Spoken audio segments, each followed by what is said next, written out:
Escola de Campeões em ação, aprendendo a aprender. Treinamento para a expansão da capacidade de leituramento do jovem RLORC. Por favor, amada inteligência divina, ao trabalho! De acordo com Amanda Rossi, em artigo publicado na BBC News Brasil, 7 de 8 de 2018, navios portugueses e brasileiros fizeram mais de 9.000 viagens com africanos escravizados e cerca de 4,8 milhões de escravos foram transportados para o Brasil e vendidos como escravos ao longo mais de 3 séculos. Aproximadamente 670 mil negros morreram no caminho. Ao longo de mais de 300 anos, navios portugueses e brasileiros embarcaram escravos em quase 90 portos africanos, fazendo mais de 11,4 mil viagens negreiras. Destas viagens, 9,2 mil tiveram como destino o Brasil. Os dados são um esforço internacional de catalogação de dados sobre o tráfico, comércio de escravos que inclui, entre outros centros de estudo, a Universidade de Harvard. O levantamento só foi possível porque os escravos eram mercadorias e como tais eram registrados contabilmente na entrada e saída dos portos, sobre as transações dessas mercadorias incidia cobranças de tributos até 1650. 2 de cada 3 navios que comercializavam escravos no mundo eram portugueses. Maravilha! Ao outro texto, na página imediatamente anterior, e vai! O desenvolvimento do capital no território brasileiro passou pela mediação da empresa colonizadora. O movimento imigratório perpassa e atravessa tanto a força de trabalho quanto a personificação do capital, porquanto houve transplante de massa, tanto ao lado da força de trabalho escrava, quanto da complexa rede comercial formada de imigrantes, aventureiros, religiosos e empresários ávidos de lucro. Um processo permeado por contradições, em que a personificação do capital se acha tanto na figura do comerciante quanto na figura do senhor de escravos. A instalação do complexo açucareiro e dos demais complexos econômicos em território brasileiro implicou a necessidade de o capital mercantil transcender a condição de componente exclusivamente relacionado ao movimento mercadológico que norteava suas relações no Oriente, para dedicar-se também ao reino da produção, a transformação do Brasil numa colônia de exploração revela a relação existente entre circulação e produção de mercadorias. Nesta relação, o capital mercantil surge como elemento norteador da atividade produtiva. Maravilha! Vieram escravos, vieram aventureiros de toda a sorte e vieram capitais portugueses decorrentes de investimentos outrora no Oriente, que fluíram para terras brasileiras. Eis o surgimento do mercado brasileiro, enquanto Brasil colônia. Agora, jovem amado do Altíssimo, releia o primeiro texto lido por você, por favor, que agora ele fará ainda mais sentido. De acordo com Amanda Rossi, em artigo publicado na BBC News Brasil, em 7 de 8 de 2018, navios portugueses e brasileiros fizeram mais de 9.000 viagens com africanos escravizados e cerca de 4,8 milhões de africanos foram transportados para o Brasil e vendidos como escravo ao longo de mais de 3 séculos. Aproximadamente 670 mil negros morreram no caminho. Ao longo de mais de 300 anos, navios portugueses e brasileiros embarcaram escravos em quase 90 portos africanos, fazendo mais de 11,4 mil viagens negreiras. Dessas viagens, 9,2 mil tiveram como destino o Brasil.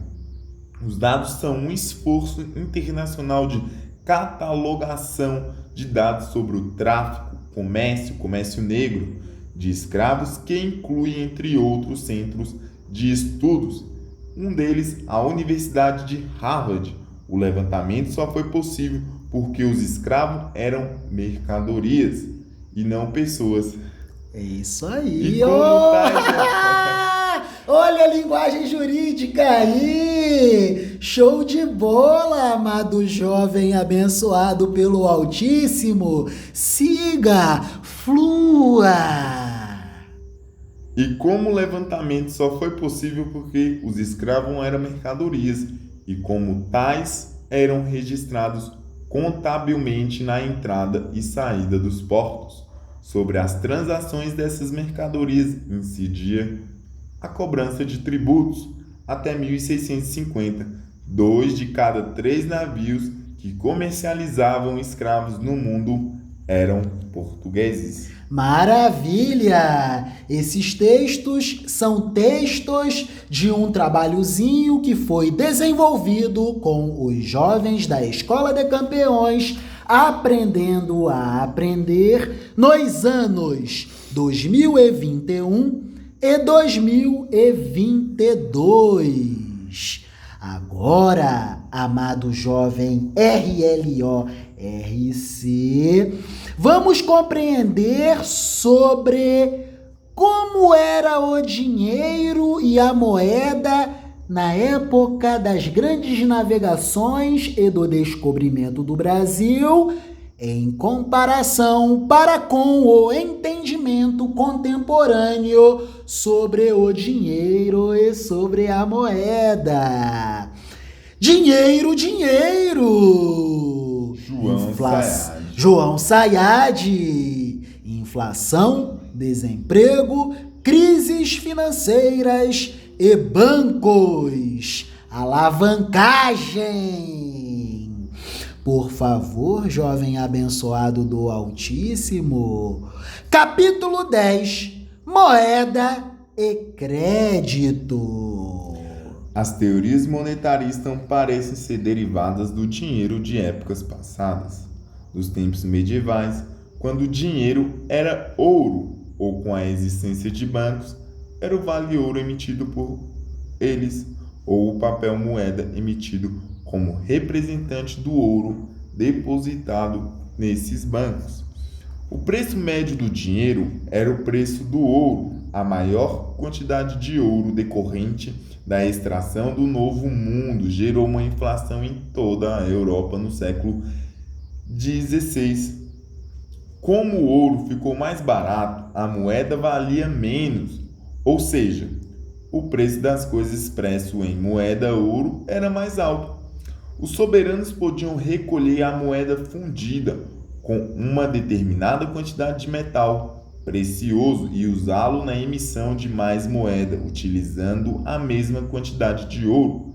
O rei ou duque seria dono de mais moeda e poderia financiar seus gastos ou promover guerras, e o preço das coisas seria expresso em um dinheiro desvalorizado, que representasse menos quantidade de ouro. Esses ganhos do soberano são chamados de ganhos de senhoriagem e fazem parte, até hoje, entre os monetaristas, dos conceitos relevantes da doutrina da teoria monetária. Maravilha! Quer dizer que o conceito de receita de senhoriagem tem que ver com a compreensão relativa ao padrão ouro. Moeda, mercadoria, ouro. Hoje em dia, não faz mais sentido falar em receita ou ganhos de senhoriagem, porque o conceito monetário contemporâneo é o conceito de moeda crédito. Avança, jovem. Essa visão de dinheiro como mercadoria equivale à visão da teoria quantitativa da moeda. O preço da moeda, ou o nível geral de preços, depende da quantidade de dinheiro em relação à quantidade de bens produzidos. Ela não considera que nas economias modernas do século XIX, XX e XXI, os sistemas bancários e financeiros são mais complexos e os mercados de dinheiro e de capital estão interligados, quando se define meios de pagamento como papel moeda em poder do público, mas depósitos à vista. O dinheiro emitido é controlado pelo governo e apenas uma parte pequena desse total, a maior parte do dinheiro provém de depósitos à vista junto aos bancos. E depósitos são a forma de financiar os empréstimos que os bancos realizam, ou são créditos que o depositante tem a receber dos bancos. Quer dizer que, na época das grandes navegações e do descobrimento do Brasil, controlar a moeda era controlar o preço do ouro. E hoje, como é que os governos administram a moeda nacional, jovem RLORC? Não precisa responder porque a gente não estudou ainda sobre isso. Hoje, os bancos centrais dos governos administram as taxas de juros. Captou, jovem abençoado do Altíssimo? Positivo.